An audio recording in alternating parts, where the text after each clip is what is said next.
Hi ನಮಸ್ಕಾರ, ಚಿತ್ರಕ್ಕೆ ಸ್ವಾಗತ. ಆಡಮ್ ಮತ್ತು ಈವ್ ಅದ್ರ ಜೊತೆ ಒಂದು ಹೆಬ್ಬಾವನ ಡಾರ್ಕ್ ಪಿಂಕ್ ಅಲ್ಲಿ ತೋರಿಸ್ತಾ ಇದ್ದಾಗೆ ಬ್ಯಾಕ್ ಗ್ರೌಂಡ್ ಅಲ್ಲಿ ಒಂದು ಡೈಲಾಗ್ ಬರುತ್ತೆ. This is not A world, this is UI world ಅಂತ. ಹೌದು ಸ್ನೇಹಿತರೆ, ನಾನು ಹೇಳ್ತಾ ಇರೋದು ಉಪೇಂದ್ರ ನಿರ್ದೇಶನದ UI ಟೀಸರ್ ಬಗ್ಗೆ. ಈ ವಿಡಿಯೋದಲ್ಲಿ ಟೀಸರ್ ನೋಡಿ ನಮ್ಗೆ ಏನು ಅನಿಸ್ತು ಅಂತ ಹೇಳ್ತೀನಿ. ಟೀಸರ್ ನೋಡಿದ ತಕ್ಷಣ ಮೊದಲು ಅನ್ಸೋದು ಸಿನಿಮಾನ ಹೀಗೂ ಮಾಡಬಹುದು ಅಂತ. ಉಪೇಂದ್ರ ಅವರು ತರ್ಲೆ ನನ್ನ ಮಗ ಸಿನಿಮಾದಿಂದ US ಸಿನಿಮಾದವರೆಗೂ ಹೀಗೆ ಮಾಡಿದ್ದಾರೆ. ಇವಾಗ್ಲೂ ಟೀಸರ್ ನೋಡಿದಾಗ ಈ ಸಿನಿಮಾನು ಹೀಗೂ ಮಾಡಬಹುದಾ ಅಂತ ಎಲ್ರಿಗೂ ಅನ್ಸುತ್ತೆ. ಉಪ್ಪಿ ಮತ್ತೆ ಡೈರೆಕ್ಷನ್ ಮಾಡ್ತಾರೆ ಅಂದಾಗ, ಉಪ್ಪಿ ಮತ್ತೆ ಡೈರೆಕ್ಷನ್ ಗೆ ಬರ್ತಾರೆ ಅಂದಾಗ ಸಿಕ್ಕಾಪಟ್ಟೆ ಹೈಪ್ ಆಗಿದೆ. ಅವರೇ ಹೇಳೋಗೆ ಹೈಪ್ ಮಾಡೋದಲ್ಲ, ಹೈಪ್ ಆಗೋದು. ಆ ಹೈಪು UI ಸಿನಿಮಾಗೂ ಸಿಕ್ಕಿತ್ತು. ಇಲ್ಲಿವರೆಗೆ ಉಪ್ಪಿ ಚಿತ್ರದ ಯಾವುದೇ ಕಂಟೆಂಟ್ ನ ಬಿಟ್ಟಿರ್ಲಿಲ್ಲ.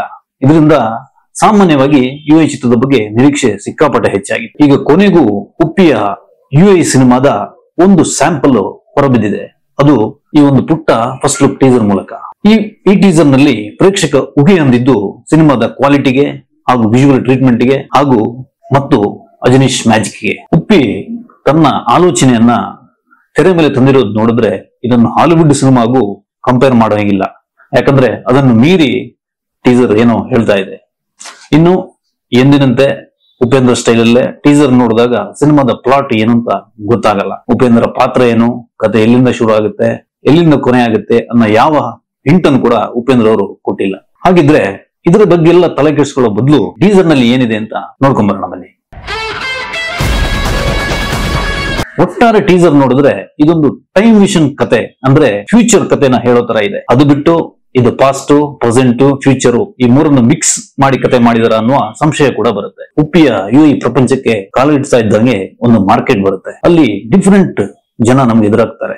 ಅಲ್ಲಿ ಟೆರರಿಸ್ಟ್ಗಳು ಕೂಡ ಗನ್ ಹಿಡಿದು ಓಡಾಡ್ತಾ ಇರ್ತಾರೆ, ಕೂಗಾಡ್ತಾ ಇರ್ತಾರೆ.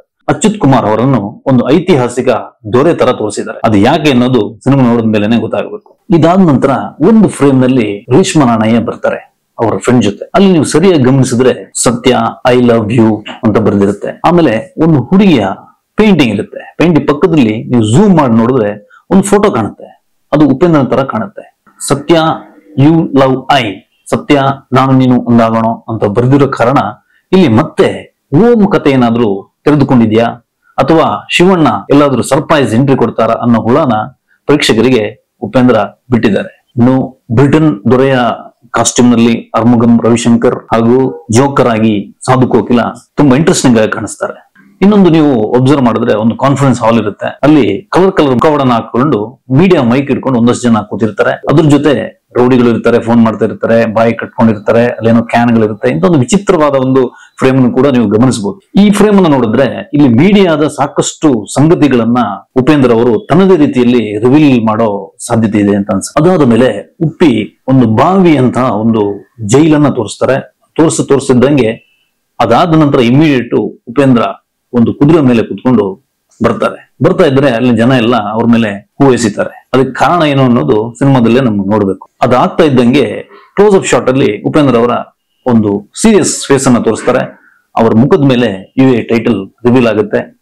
ಆ ಒಂದು ಎಕ್ಸ್ಪ್ರೆಷನ್ ಸಾಕಷ್ಟು ವಿಷಯನ ಹೇಳುತ್ತೆ. ಕುದುರೆಯಲ್ಲಿ ಕೂತ್ಕೊಂಡು ಬರುವಂತ ಉಪೇಂದ್ರನ್ನ ನೋಡಿದ್ರೆ ಯಾವಾಗ ಕಲಿಯುಗದಲ್ಲಿ ಅನಾಚಾರಗಳು ಜಾಸ್ತಿ ಆಗುತ್ತೋ ಆಗ ಕಲಿ ಬರ್ತಾನೆ ಅಂತ ಒಂದು ಮಾತಿದೆ.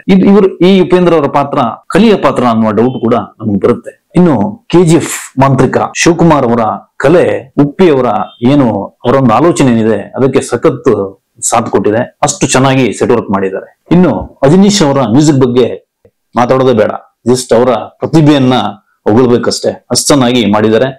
ಅವರ ಒಂದು ಬ್ಯಾಕ್ ಗ್ರೌಂಡ್ ಮ್ಯೂಸಿಕ್ ಸಿನಿಮಾದಲ್ಲೂ ಕೇಳಬೇಕು, ಇವರ ಹಾಡುಗಳನ್ನ ಕೇಳಬೇಕು, ನೋಡ್ಬೇಕು ಅನ್ನೋ ಇಂಟ್ರೆಸ್ಟ್ ಹೆಚ್ಚು ಮಾಡುತ್ತೆ. ಅಷ್ಟು ಚೆನ್ನಾಗಿ ಮಾಡಿದ್ದಾರೆ. ಇನ್ನು ವೇಣು ಅವರು ತಮ್ಮ ಕ್ಯಾಮರಾ ಕಣ್ಣು ಮೂಲಕ UI ಪ್ರಪಂಚನ ಅದ್ಭುತವಾಗಿ ಕಟ್ಟಿಕೊಟ್ಟಿದ್ದಾರೆ. ಇನ್ನು ಟೀಸರ್ ನಲ್ಲಿ ಬಂದಿರುವಂತಹ VFX ಕೆಲಸ ತುಂಬಾ ಚೆನ್ನಾಗಿ ಮೂಡಿ ಬಂದಿದೆ. ಇದನ್ನು ನೋಡಿದ್ರೆ ಇಡೀ ಚಿತ್ರದಲ್ಲಿ ಉಪ್ಪಿ VFX ಮೂಲಕ ಎಂತಹ ಮ್ಯಾಜಿಕ್ ಮಾಡಿದ್ದಾರೆ ಅನ್ನೋ ಕುತೂಹಲ ಹುಟ್ಟುತ್ತೆ. ಟೀಸರ್ ನೋಡ್ತಾ ಇದ್ರೆ ಪ್ರತಿ ಹಂತದಲ್ಲೂ ಸಾಕಷ್ಟು ದುಡ್ಡು ಹಾಕಿರೋದು ಗೊತ್ತಾಗುತ್ತೆ. ಮನೋಹರ್ ಮತ್ತು KP ಶ್ರೀಕಾಂತ್ ಅವರು ನಿಜವಾಗ್ಲೂ ಉಪೇಂದ್ರ ಅವರ ಬ್ರೈನ್ ಅಲ್ಲಿ ಏನಿದೆ ಅದನ್ನು ತೆರೆ ಮೇಲೆ ತರಕ್ಕೆ ಸಾಕಷ್ಟು ದುಡ್ಡು ಸುರಿದಿದ್ದಾರೆ. ಸಿನಿಮಾದಲ್ಲಿ ಅದರ ವೈಭವವನ್ನು ಇನ್ನಷ್ಟು ನೋಡಬಹುದು. ಇನ್ನೊಂದು ಟೀಸರ್ ನೋಡ್ತಾ ಇದ್ದಂಗೆ ಉಪೇಂದ್ರ ಅವರು ಸಾಕಷ್ಟು ರೂಪಕಗಳ ಮೂಲಕ ಕತೆ ಹೇಳುವ ಪ್ರಯತ್ನ ಮಾಡಿದ್ದಾರೆ ಅಂತ ಅನ್ಸುತ್ತೆ. ಅವಾಗ ಒಂದು ಸಣ್ಣ ಅಳುಕುಂಟಾಗುತ್ತೆ. ಯಾಕಂದ್ರೆ ಇಡೀ ಸಿನಿಮಾವನ್ನ ರೂಪಕಗಳ ಮೇಲೆ ತೋರಿಸ್ತಾ ಹೋದ್ರೆ ಜನಕ್ಕೆ ಇದು ಇಷ್ಟ ಆಗ್ಬಹುದಾ ಅನ್ನುವ ಸಂಶಯ ಬರುತ್ತೆ. ಆದ್ರೆ ಅದಾಗಲ್ಲ, ಚೆನ್ನಾಗಿ ಕಟ್ಟಿಕೊಡ್ತಾರೆ ಅನ್ನೋದು ನಮ್ಮ ನಂಬಿಕೆ. ಹೇಗೆ ಉಪೇಂದ್ರ ಅವರು ಒಂದು ಸಿನಿಮಾದಿಂದ ಇನ್ನೊಂದು ಸಿನಿಮಾಕ್ಕೆ ಒಂದು ರೆವಲ್ಯೂಷನರಿ ತಂದ್ರೋ, ಅದೇ ರೀತಿ ಯುಎಇ ಮೂಲಕ ಕೂಡ ಒಂದು ರೆವಲ್ಯೂಷನ್ ಆಗ್ಲಿ ಅನ್ನೋದು ನಮ್ಮ ಆಶಯ. ಮುಂದೆ ಯುಎಇನ ಟ್ರೈಲರ್ ಬರುತ್ತೆ, ಹಾಡುಗಳು ಬರುತ್ತೆ. ಅಲ್ಲಿವರೆಗೆ ಈ ಟೀಸರ್ ನ ಮಾಡಿ ನೋಡಿ ಏನಾದ್ರು ಅರ್ಥ ಆಗುತ್ತಾ ಅಂತ ನೋಡಿ ಮುಂದಿನ ವಿಡಿಯೋದೊತ್ತಿಗೆ ಮತ್ತೆ ಬರ್ತೀನಿ. ನಮಸ್ಕಾರ.